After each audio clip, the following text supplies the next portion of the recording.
Gracias, presidente. Ya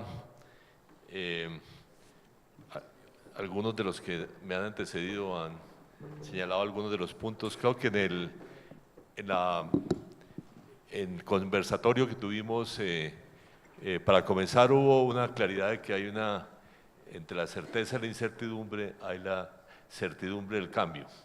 Y del cambio acelerado generado por yo diría las revoluciones tecnológicas en curso. Como Carlos Slim dijo, no es la cuarta revolución industrial porque ni es la cuarta ni es industrial.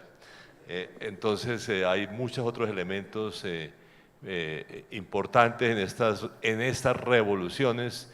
Yo dije, hay tres revoluciones en curso: la digital, que es la que afecta una gran parte de la vida diaria de la gente, pero está también la biotecnológica, que es fundamental para la agricultura y la medicina, y hay la energética, que pinta que va a ser tan acelerada como la previa revolución energética que tuvo lugar, digamos, entre los años 20 y los años y mediados del siglo XX. Y que fue el cambio, que va a significar el cambio de los sistemas de generación eléctrica, sistemas sostenibles, la electrificación del transporte, y todo está basado en una revolución en la creación de baterías, dicho sea de paso. Entonces son revoluciones en curso, la última fundamental, por ejemplo, para combatir el cambio climático, que fue un tema que resaltó esta semana el informe del Comité Intergubernamental del Cambio Climático, y donde la humanidad está muy atrasada de acuerdo con ese diagnóstico para cumplir los compromisos del Acuerdo de París. Frente a estos cambios, digamos, una tarea fundamental, estos cambios van a generar un cambio en el mundo del trabajo profundo, y frente a eso es necesario repensar a fondo todos nuestros sistemas educativos, desde el preescolar y, como se dijo, incluso el familiar, la educación que tiene lugar dentro de la familia, hasta lo universitario, e incluyendo, y muy importante, el entrenamiento en el trabajo, y la forma como las empresas se van ajustando a sus cambios, a los cambios tecnológicos dentro de la propia empresa, digamos, reentrenando a sus trabajadores para que puedan ser competitivos en este mundo que está sujeto, pues, a estas profundas transformaciones.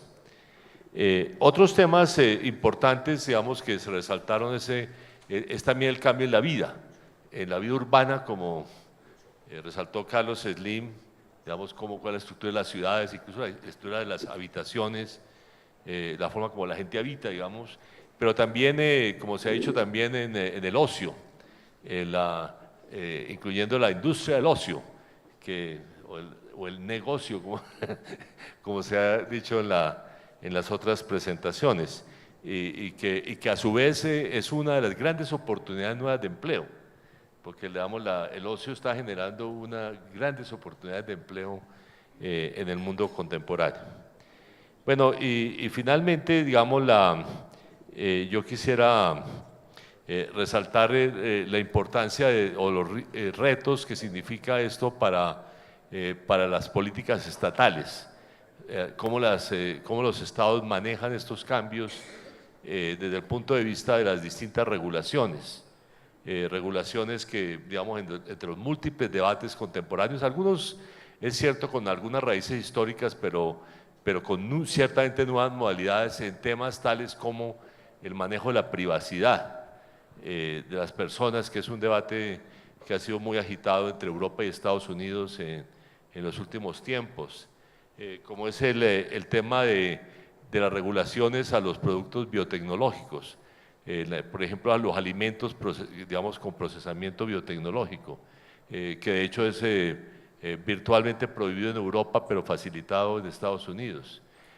Como es el tema de la regulación, pues, de la tributación asociada a la economía digital, que es un tema que está abordando la OCDE en este momento, que es el tema de los criptoactivos, mal llamados criptomonedas, en el cual tenemos que embarcarnos en la regulación de los bancos centrales, a ver cómo se manejan. Eso todo es un nuevo mundo de regulaciones estatales que tienen que surgir para poder manejar bien este cambio tecnológico, que es parte, digamos, de este proceso de reformas sociales que requieren las nuevas tecnologías. Muchas gracias.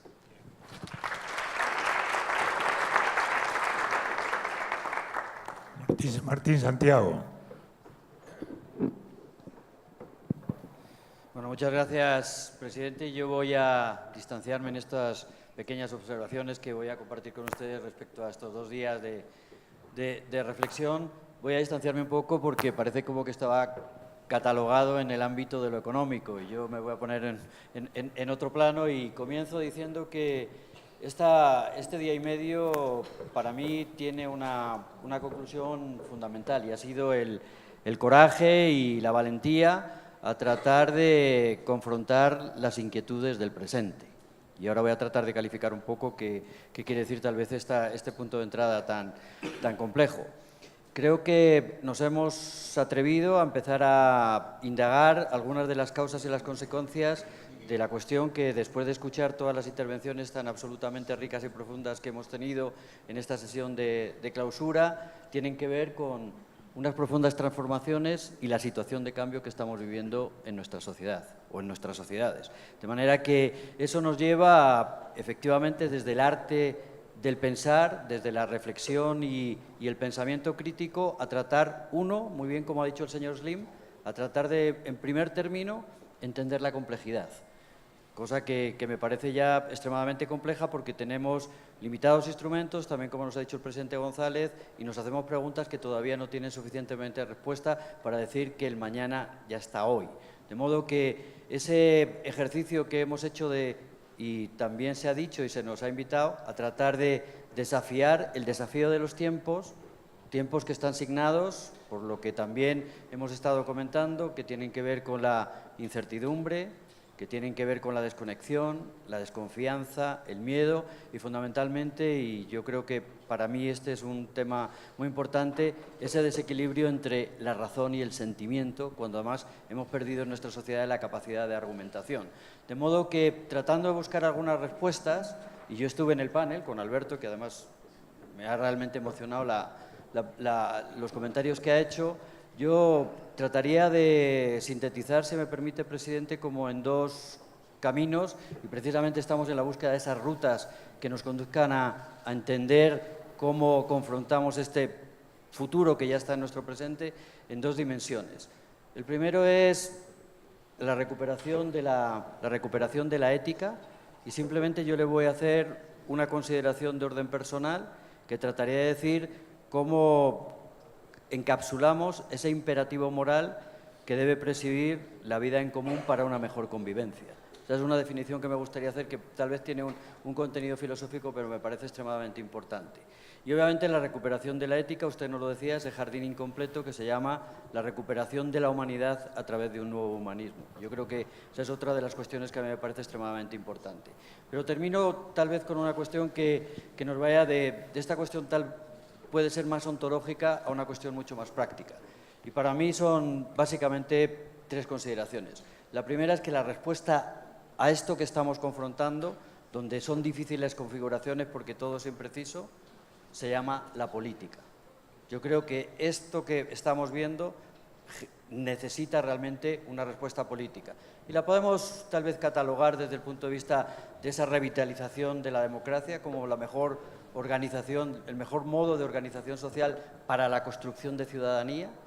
Podemos pensar que necesitamos una nueva institucionalidad, pero aquí no se ha dicho, pero yo lo digo, esa institucionalidad tiene que llevarnos a recuperar ese consenso fundante que se llama una relación realmente virtuosa entre el Estado, el mercado y los ciudadanos. De manera que eso me parece muy, muy importante. Pero eso se nos abre un paquete. Termino diciendo que para mí las otras 2 dimensiones que me quedaban, una es recuperemos el sentido de los límites, y los límites quieren decir, efectivamente, los límites a que no puede haber ningún tipo de asedios al imperio de la ley y al Estado de Derecho, no puede haber ningún tipo de asedios a una relación armoniosa con el planeta, y en este mundo en el que vivimos no puede haber tampoco ningún tipo de tolerancia con respecto al clientelismo y la corrupción. Parece que son extremadamente importantes. Termino simplemente señalando el tercero de los límites, perdón, de las cuestiones que a mí me parece importante, y se llama la recuperación de los vínculos entre lo que ustedes han dicho, y efectivamente es así, entre lo global y lo local, entre lo económico, lo social y lo ambiental, entre los límites, los vínculos que buscamos de que las respuestas que se deben ser políticas tienen que ser construidas entre todos, es decir, el sector privado, las instituciones del Estado y, obviamente, las organizaciones de la sociedad civil, pero lo más importante, y con esto concluyo, presidente, es el tema de que tratemos de tener esta solidaridad intergeneracional si estamos hablando. Es decir, que todo lo que hacemos hoy tiene consecuencias en el mañana. Es decir, que realmente respetemos y garanticemos los derechos de las futuras generaciones. De modo que, presidente González, yo termino, usted siempre nos provoca, y es una provocación maravillosa, y usted nos decía los cómo, y yo solamente tengo una pista, y tal vez la pista está en Antonio Machado, porque él decía que en el hoy está el mañana, y ese mañana solamente puede construirse colectivamente, de manera que eso es lo que nosotros creo que en estos días hemos hecho. Muchas gracias, presidente.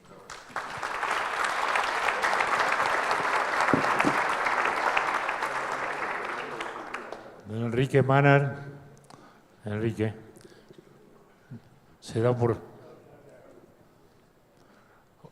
endosa a Ocampo. Muy bien.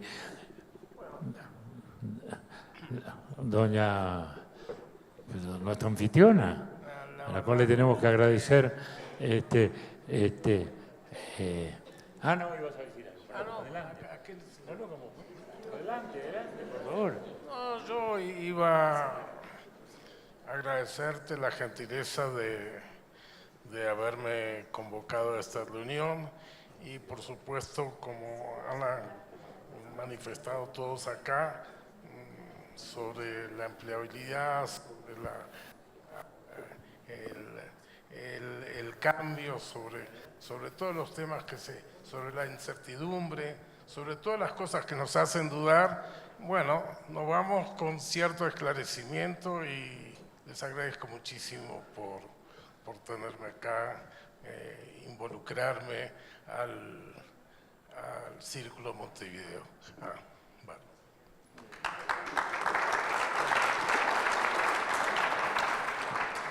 Doña Mónica. Para la Cámara de Comercio de Bogotá, de verdad ha sido un honor y un orgullo tenerlos aquí, poderlos recibir. Y han sido 2 días de reflexión. Gracias. Han sido 2 días de reflexiones muy importantes para nosotros.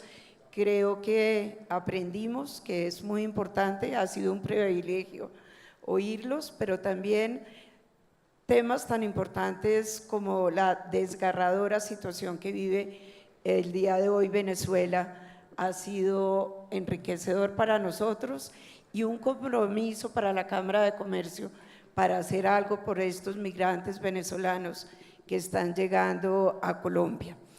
Quiero agradecerles a todos por abrirnos los ojos de qué podemos hacer como sector privado y agradecer también al ingeniero Carlos Slim por las propuestas que tenemos que llegar a concretar y hacer una primera gran alianza público-privada para atención a los migrantes.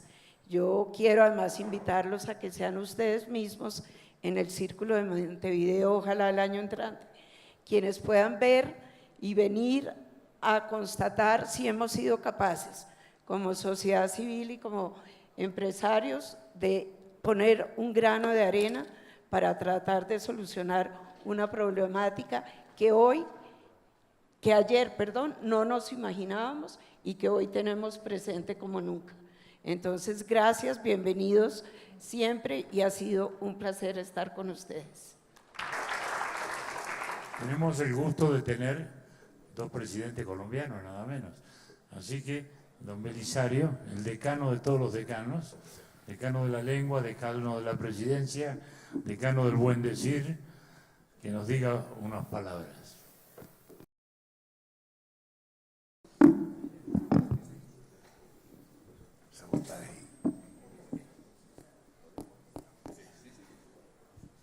Funciona, presidente. Ponlo adelante, ponga. En primer lugar, felicitarme por pertenecer al Círculo de Montevideo desde ya hace ya muchos años. En materia de años, ya a mí no me celebran aniversarios, sino centenarios, lo cual rima con Belisario, y yo soy un tanto lírico. Y la Turifer y yo estamos, que cumplimos el primer centenario, ahora dentro de poco. Ella ilumina mejor que mi propia capacidad. Para los que no saben de mi origen, quiero un preámbulo breve, y es este. Yo soy de provincia, de una provincia llamada Antioquia, no Antioquía, sino Antioquia. Iba, y disculpen que soy muy anecdótico, a ustedes les ocurrirá eso también dentro de unos 50 o 60 años.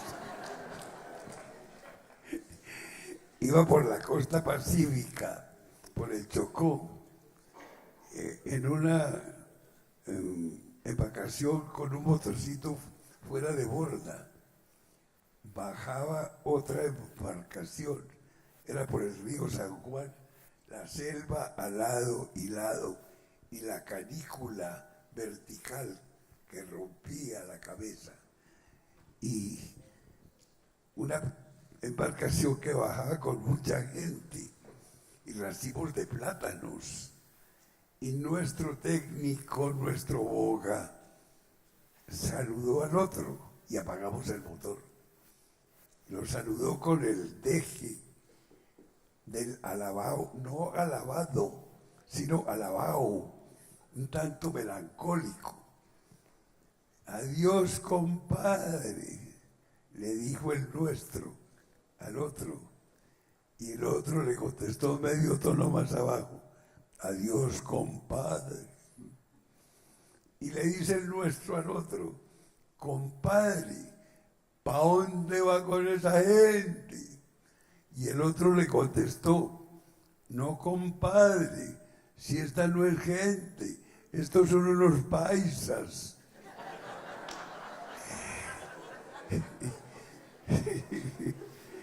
Iba conmigo el doctor Álvaro Gómez Hurtado y me dijo, ¿oíste? Que ustedes no son gente, no, es que no somos gente, gente son ustedes los bogotanos. No, nosotros somos otra cosa, peor o mejor, no lo sé, pero gente no. Pues les habla alguien que no es gente, sino un espécimen centenario, belisario, para decirles lo siguiente, que yo quiero hacer la apología de la política. Quiero reivindicar, como lo hacía ahora Santiago, reivindicar la política, la dignidad de la política. Gústenos o no nos guste, es la política la que toma las decisiones. En definitiva, así es. Y la política está un tanto desprestigiada, no por su propia virtud y poder, sino por cuenta de los políticos. Yo que soy un político en receso, pero los políticos nunca estamos en receso, sobre todo cuando decimos que estamos en receso.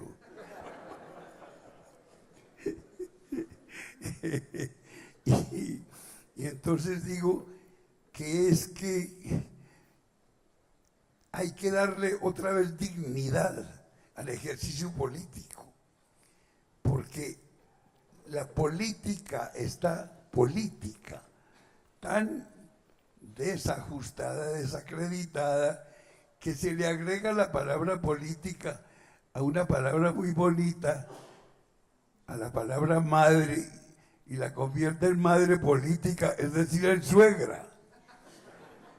Y yo tuve muy buenas relaciones con mi suegra.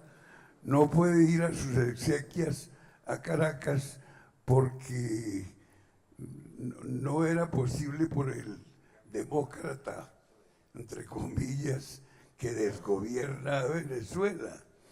Y entonces reivindicar la política, porque ella es la que toma las decisiones y porque en esa reivindicación estamos haciendo la apología de nosotros mismos, de nuestros países y de los partidos políticos, del son politicón de Aristóteles o de Maurice Duverger, que hablaron y ejecutaron sinfonías, polifonías políticas.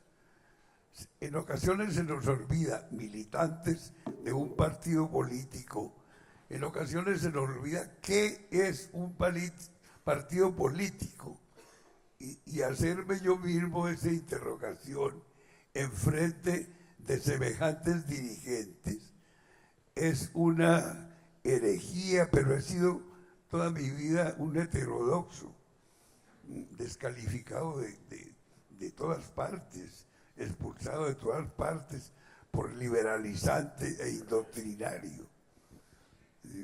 Recientemente les comentaba que en algún momento, en algún certamen, Michel Candecy del Banco Internacional dijo: Felipe, ¿cómo es que tú, que eres de izquierda, eres tan amigo de Betancourt, que es fascista de extrema derecha?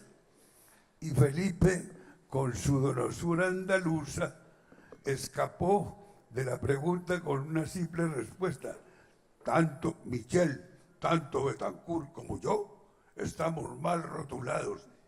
Y con eso salió del lío. Y entonces yo le dije a Candecy: un momento, tengo derecho a la legítima defensa. Tú me has calumniado, has dicho que yo soy fascista de extrema derecha, y no es cierto. Yo soy de extrema izquierda. Todavía oigo la carcajada. Tú de extrema... Sí, yo soy de extrema izquierda. Yo soy la extrema izquierda de la extrema derecha. Y eso tan raro que es, me dijo. Y yo le dije: yo soy, eso tan raro, el extremo centro. Y entonces él insistió perversamente: ¿y extremo centro de izquierda o extremo centro de derecha? Y le dije: ese calificativo te lo dejo a ti. ¿Tú cómo me ves? ¿Extremo centro de izquierda o extremo centro de derecha?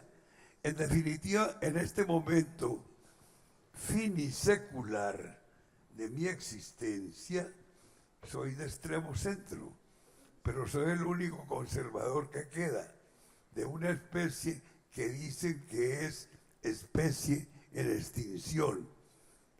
Finalmente, reivindico la dignidad de la política.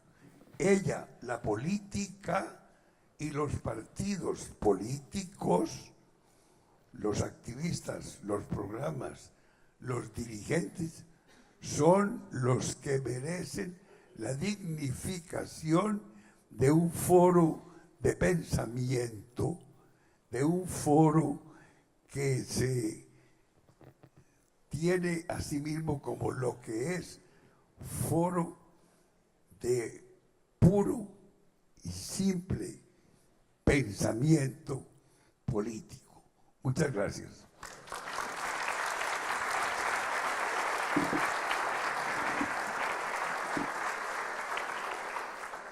Presidente Uribe, le pido unas palabras.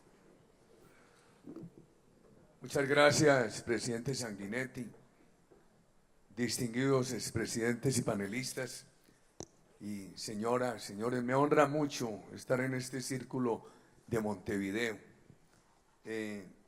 Cuando escuchaba al presidente Betancourt decía yo, y yo todavía más extraño, y aquí en esta reunión, porque por mi activismo en la política doméstica y local permanente, todavía no cancelado, y en la aguda controversia.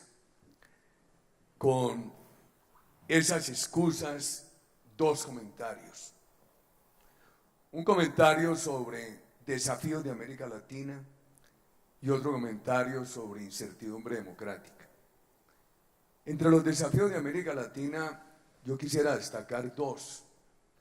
Están en los extremos de la pirámide poblacional.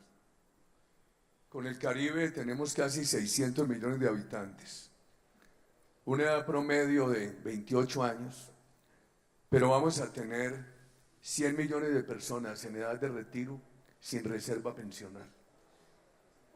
Ahí tiene América Latina un gran desafío y con una expectativa de vida que aumenta velozmente y con nuevas enfermedades, más costos de salud, más años de pensión.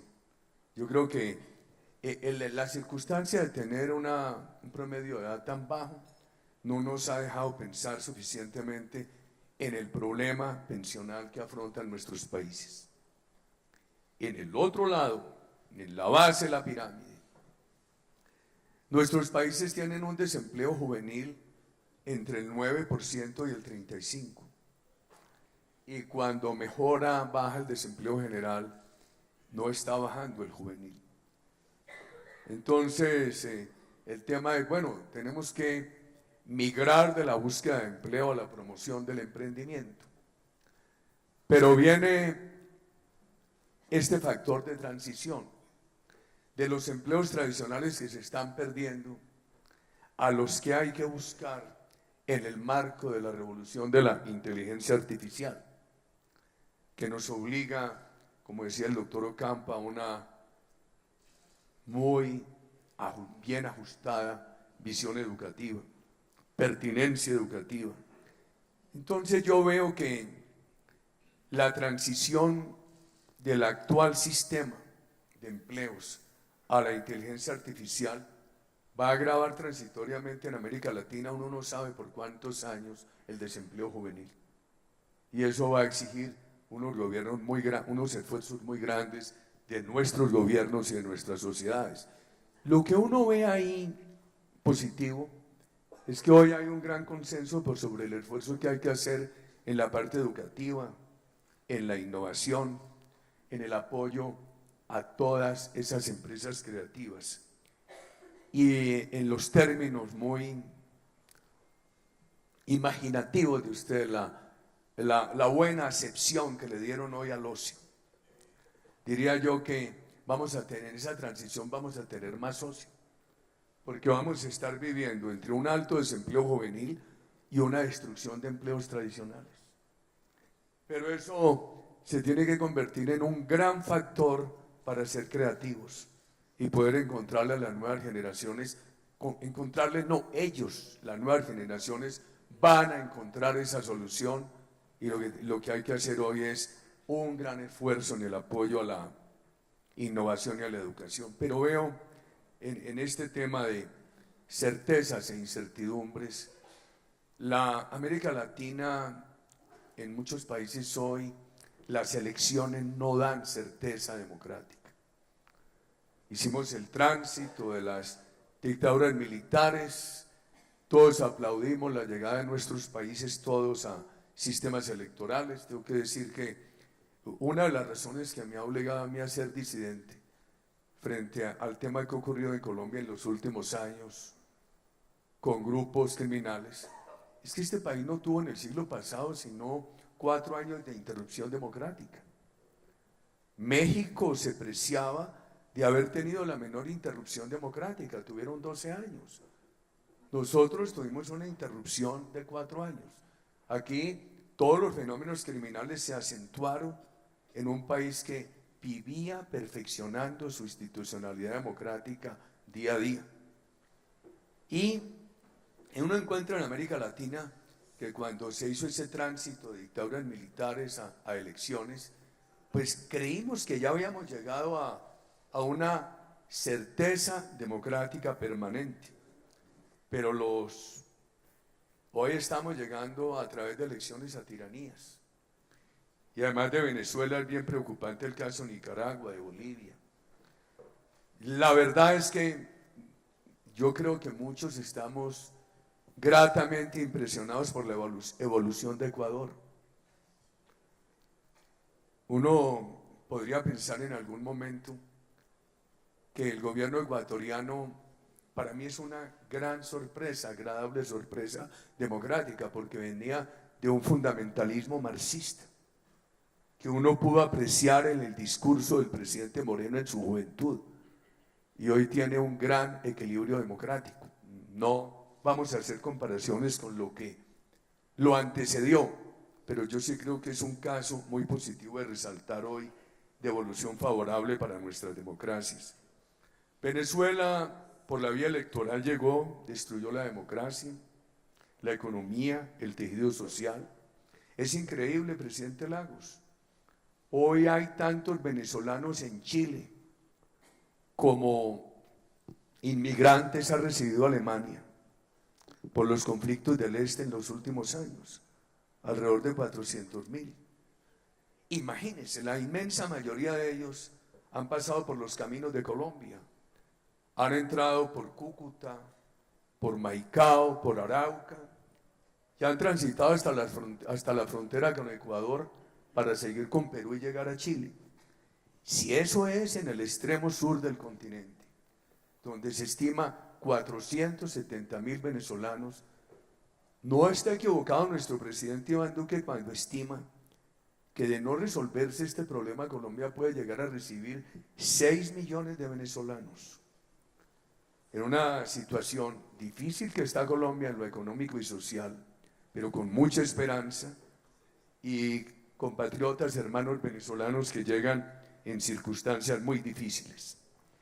Hay que preguntarse cómo se ha sostenido Venezuela. Y abreviando, simplificando esa historia, yo diría que uno puede dividir la sostenibilidad venezolana en dos grandes capítulos: la internacional y la doméstica. La sostenibilidad internacional de Venezuela se dio, diría yo, que por un factor político, el Foro de Sao Paulo, y por un factor económico, el tema de Petroamérica. Toda esa bonanza que llevó al presidente Chávez a financiar el petróleo a muchos países que tenían mucha dificultad para adquirir su canasta energética y que encontraron en la chequera del presidente Chávez una generosa financiación. ¿Qué sigue en lo internacional? Allí hay una incógnita. ¿Y cómo se dio esa sostenibilidad doméstica? Un discurso social, un discurso anticorrupción, unas políticas sociales que todas las veíamos bien, los subsidios de Venezuela, las posibilidades a los sectores más pobres. En los primeros años del presidente Chávez eso no tenía discusión. A mí siempre me pareció que el problema era su falta de sostenibilidad. Desde el momento en que empezó a afectar la empresa privada, muchos nos dijimos, esas políticas sociales que parecen muy buenas no van a ser sostenibles con la afectación de la empresa privada. ¿Cómo se sostiene hoy? Con dos elementos, a mi juicio. Como ya no hay manera de legitimar el régimen, porque la situación económica los ha llevado a no darle sostenibilidad a esas políticas sociales, hoy tienen tiranía en toda la expresión de la represión, y además la han logrado un mínimo vital para los sectores más pobres de Venezuela a través de los apoyos rusos y chinos, por fuera de los organismos financieros internacionales. ¿Será eso bueno a la luz de los acuerdos de Bretton Woods? ¿Será eso sostenible?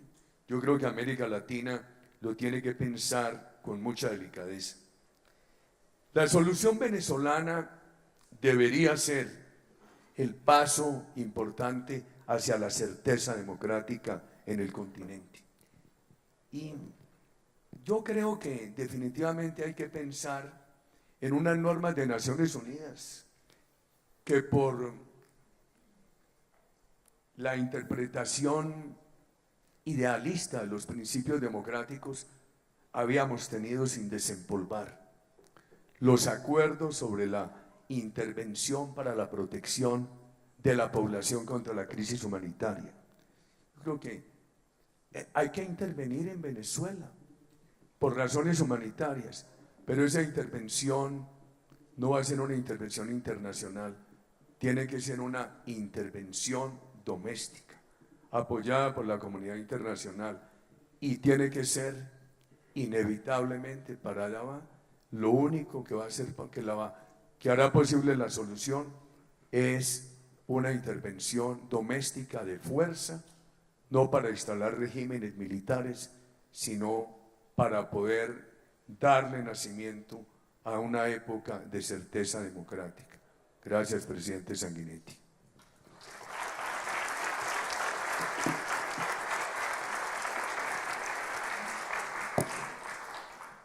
Queridos amigos, agradezco muy especialmente a doña Mónica, a la Cámara de Comercio que nos ha acogido, a todos los amigos que nos han enriquecido con sus reflexiones y a quienes nos han acompañado en estas horas y en estos días con la benevolencia del aplauso. Muchas gracias.